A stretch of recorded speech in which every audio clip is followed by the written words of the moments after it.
2 Kings 23, Josiah renews the covenant.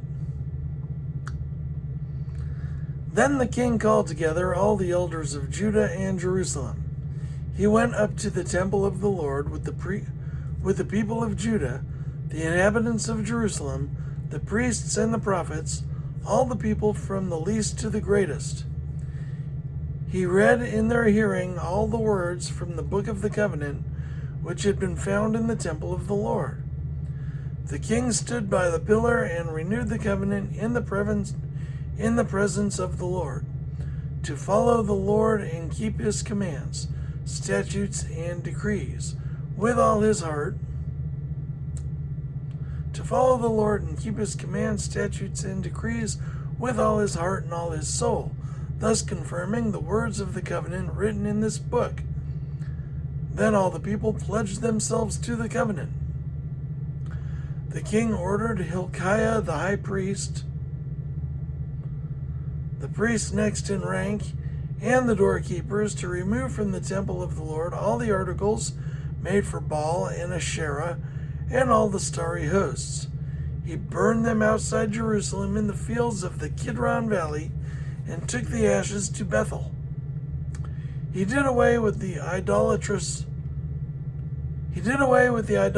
priests appointed by the kings of Judah to burn incense on the high places of the towns of Judah and on those around Jerusalem, those who burned incense to Baal, to the sun and moon, to the constellations, and to all the starry hosts.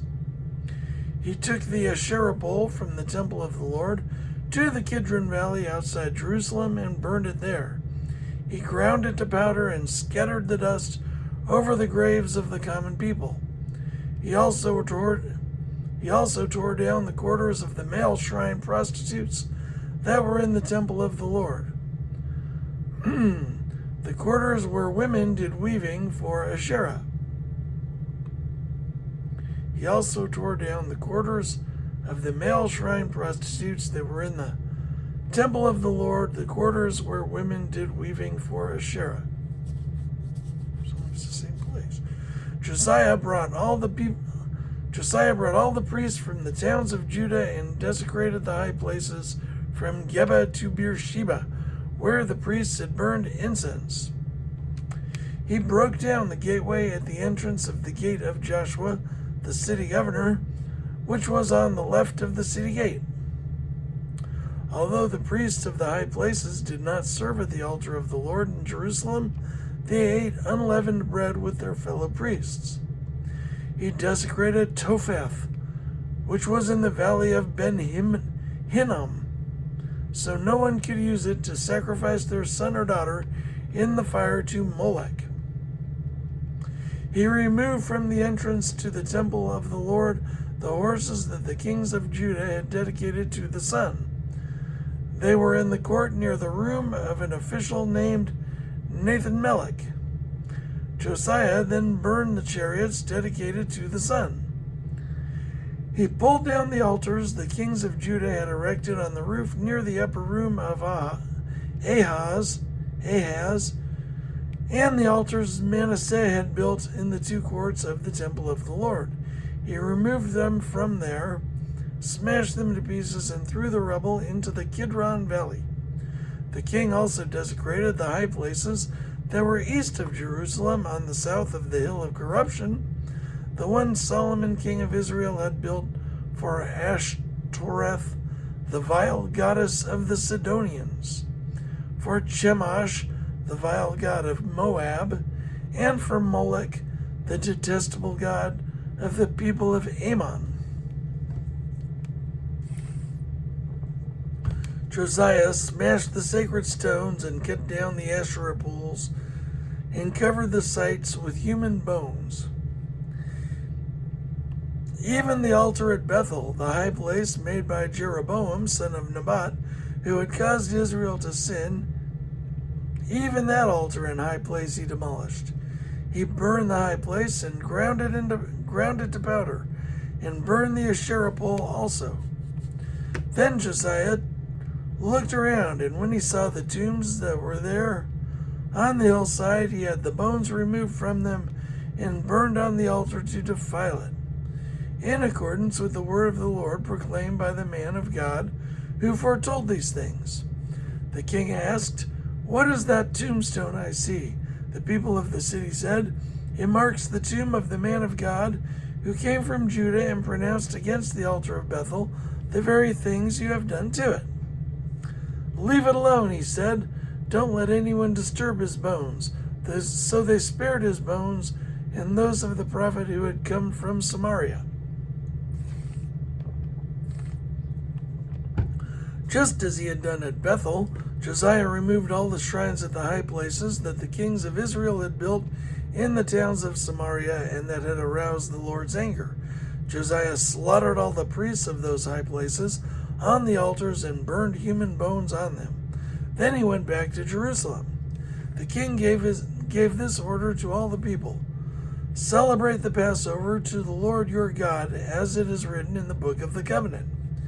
Neither in the days of the judges who led Israel, nor in the days of the kings of Israel and the kings of Judah had any such Passover been observed. But in the 18th year of King Josiah, this Passover was celebrated to the Lord in Jerusalem." Furthermore, Josiah got rid of the mediums and spiritists, the household gods, the idols, and all the other detestable things seen in Judah and Jerusalem. This he did to fulfill the requirements of the law written in the book of Hilkiah, the priest, that discovered in the temple of the book. This he did to fulfill the requirements of the law written in the book that Hilkiah the priest had discovered in the temple of the Lord. Neither before nor after Josiah was there a king like him who turned to the Lord as he did, with all his heart and with all his soul and with all his strength, in accordance with all the laws of Moses. Nevertheless, the Lord did not turn away from the heat of his fierce anger, which burned against Judah because of all that Manasseh had done to arouse his anger.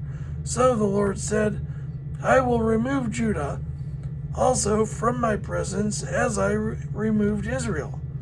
And I will reject Jerusalem, the city I chose, and this temple about which I said my name shall be there."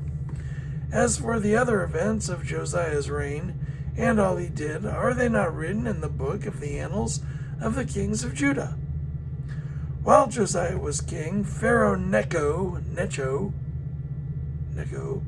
king of Egypt, went up to the Euphrates River to help the king of Assyria. King Josiah marched out to meet him in battle, but Necho faced him and killed him at Megiddo.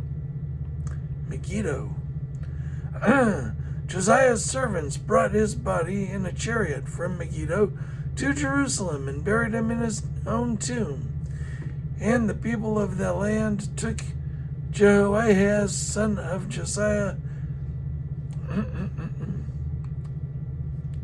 Megiddo, that's the town in the Omen. Josiah's servants brought his body in a chariot from Megiddo to Jerusalem and buried him in his own tomb. And the people of the land took Jehoahaz, son of Josiah, and anointed him and made him king in place of his father, Jehoahaz, king of Judah. Jehoahaz was 23 years old when he became king, and he reigned in Jerusalem 3 months. His mother's name was Hamutal, daughter of Jeremiah. She was from Libnah. He did evil in the eyes of the Lord, just as his predecessors had done. Pharaoh Necho, put him in chains at Riblah in the land of Hamath. How much evil did he do in 3 months? Put him in chains in Riblah in the land of Hamath, so that he might not reign in Jerusalem. And he imposed on Judah a levy of 100 talents of silver and a talent of gold. Pharaoh Necho made Eliakim, son of Josiah, king in place of his father Josiah, and changed Eliakim's name to Jehoiakim. But he took Jehoahaz and carried him off to Egypt, and there he died. Jehoiakim paid Pharaoh Necho the silver and gold he demanded. In order to do so, he taxed the land and exacted the silver and gold from the people of the land according to their assessments. Jehoiakim, king of Judah. Jehoiakim was 25 years old when he became king, and he reigned in Jerusalem 11 years. His mother's name was Zebedah, daughter of Pedaiah. She was from Ramah, and he did evil in the eyes of the Lord, just as his predecessors had done. So all that stuff Josiah didn't last too long.